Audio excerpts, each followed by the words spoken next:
আসসালামু আলাইকুম। আশা করছি যে যার অবস্থান থেকে সুস্থ ভালো আছেন। আলহামদুলিল্লাহ আমরাও বেশ ভালো আছি। ইদানিং কিন্তু বেশ বৃষ্টি হচ্ছে, সেই সাথে আবহাওয়াটাও মাঝে মাঝে ঠান্ডা থাকছে। এই বৃষ্টি এবং ঠান্ডা আবহাওয়ায় আমরা যদি খাওয়ার মেনু ডিসাইড করি, প্রথমে খিচুড়ি মাংসের কথা চিন্তা করি। আর পরিবারের সকলকেও যদি জিজ্ঞাসা করি আজকে কি রান্না করব, অবশ্যই বলবে খিচুড়ি মাংসের কথা। তাই বলে তো খিচুড়ি মাংস প্রত্যেক দিন রান্না করা যাবে না বা খেতেও ভালো লাগবে না। সেটাকে মাথায় রেখে আমি বৃষ্টির উপযোগী একটি ভুনা মাছের রেসিপি বাসার জন্য তৈরি করেছি, সেটা আপনাদের সঙ্গে শেয়ার করব। আমন্ত্রণ জানাচ্ছি দিলরুবার হেসেলে সাথে থেকে রেসিপিটি দেখার জন্যে। বৃষ্টির দিনে কিন্তু পাতলা পাতলা ঝোল ঝোল তরকারি ভালো লাগে না, একটু ভুনা মশলাযুক্ত খাবার খেতে বেশ লাগে। মাঝারি সাইজের কাতল মাছের 5 পিস মাছ নিয়েছি, সেই সাথে আদা রসুনের পেস্ট, মিষ্টি দই, কাজু বাদাম, লবণ, আদা রসুনের পেস্ট এবং টমেটো পেস্ট। এখানে আছে ধনিয়া, হলুদ এবং মরিচের গুঁড়া 1 চা চামচ করে, বেশ কিছু কাঁচামরিচ। আমি এখানে আরও কিছু মশলা ব্যবহার করব, সেটা রেসিপি তৈরির সময় দেখিয়ে দেব। আমি বেশ খানিকটা তেল দিয়ে মাছগুলোকে লাল লাল করে ভেজে নেব। এখানে গ্যাসের তাপটা একটু হাইতে ছিল, যাতে মাছে কালার আসে এবং ভিতরে জুসিনেসটা থাকে।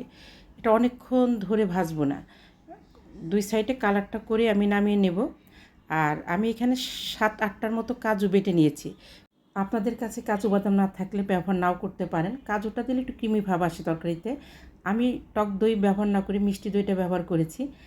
মিষ্টি দইটা ব্যবহার করলে আমাদের কাছে তরকারিটা খেতে ভালো লাগে, অনেকে টক দই ব্যবহার করেন, তো আমরা সাধারণত মিষ্টি দই ব্যবহার করি। এখানে আমি বড় সাইজের 3টা পেঁয়াজ এবং 4-5টা কাঁচামরিচ, সেই সাথে আমি মিষ্টি দই এবং কাজুটা যে পেস্ট করে রেখেছিলাম, এটা 3 টেবিল চামচের মতো হবে। আমি মশলাতে খুব ভালোভাবে কষিয়ে নেব। এই ক্ষেত্রে গ্যাসের তাপটা খুব কম থাকবে।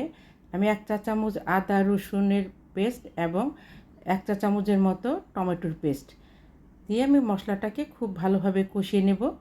যে সকল বন্ধুরা দিলরুবার হেসেলকে সাবস্ক্রাইব করে পাশে আছেন তাদেরকে অসংখ্য ধন্যবাদ। আর যারা এখনও সাবস্ক্রাইব করেননি, আমার নতুন বন্ধু যারা দেখছেন, প্লিজ সাবস্ক্রাইব করে নেবেন, সেই সাথে লাইকটা দিতে ভুলবেন না। যারা এখন পর্যন্ত আমার রেসিপিটি দেখছেন, আপনাদের হাতে মোবাইলটা আছে, প্লিজ লাইকটা করে দেবেন। আপনার একটা লাইক আমাকে এগিয়ে যেতে অনেকটা সাহায্য করবে।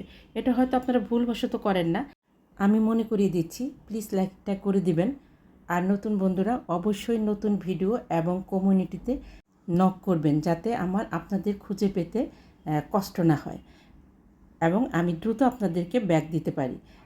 এখানে আমি 1 চা চামচ করে ধনিয়া, মরিচ এবং হলুদের গুঁড়া দিয়ে খুব ভালোভাবে মশলাটাকে কষিয়ে নেব। মাছটা তো আমার মোটামুটি হয়ে গেছে, সুতরাং মশলাটাকে আপনারা 2-3 বার পানি দিয়ে দিয়ে খুব ভালোভাবে কষিয়ে নেবেন, যাতে মশলাতে কোনো প্রকার কাঁচা গন্ধ না থাকে।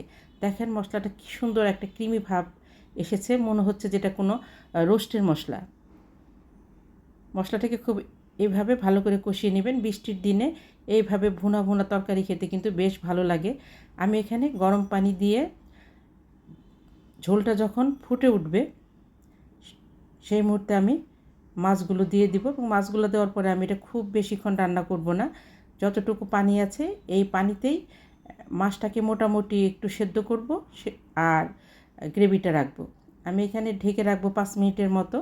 দেশ দেশের বাইরে দূর দূরান্ত থেকে যে সকল দাদা দিদি ভাই বোন বন্ধুরা আমার রেসিপিগুলো দেখে অনেক সুন্দর সুন্দর কমেন্ট করছেন, সেই সকল দাদা দিদি ভাই বোনদের প্রতি আমি ভীষণভাবে কৃতজ্ঞ। এভাবেই পাশে থাকবেন আর দেখতে দেখতে আপনার লাইকটা দিতে কিন্তু ভুলবেন না। বিশেষ করে আমার বেশ কিছু ছোট ফ্রেন্ড আছে যারা আমার রেসিপিগুলো দেখতে ভীষণ পছন্দ করে, তাদের প্রতি আমার অনেক ভালোবাসা রইল।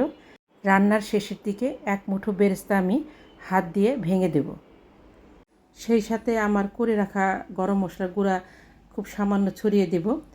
আমি এখানে কোনো ধনিয়া পাতা ব্যবহার করব না। আমি গরম মশলার গুঁড়া যদি ব্যবহার করি তখন ধনিয়া পাতা দিই না। যেহেতু মিষ্টি দই ব্যবহার করেছি তাই খুব সামান্য লেবু দেব, লেবুটা দিয়ে জাল দেব না। আর খুব সামান্য চিনি দিয়েছি, ইচ্ছে করলে চিনিটা স্কিপ করতে পারেন। আমি সেই ফ্রাই প্যানটা ধুয়ে তেল দিয়ে একটু কালিজিরার ফোড়ন দিলাম।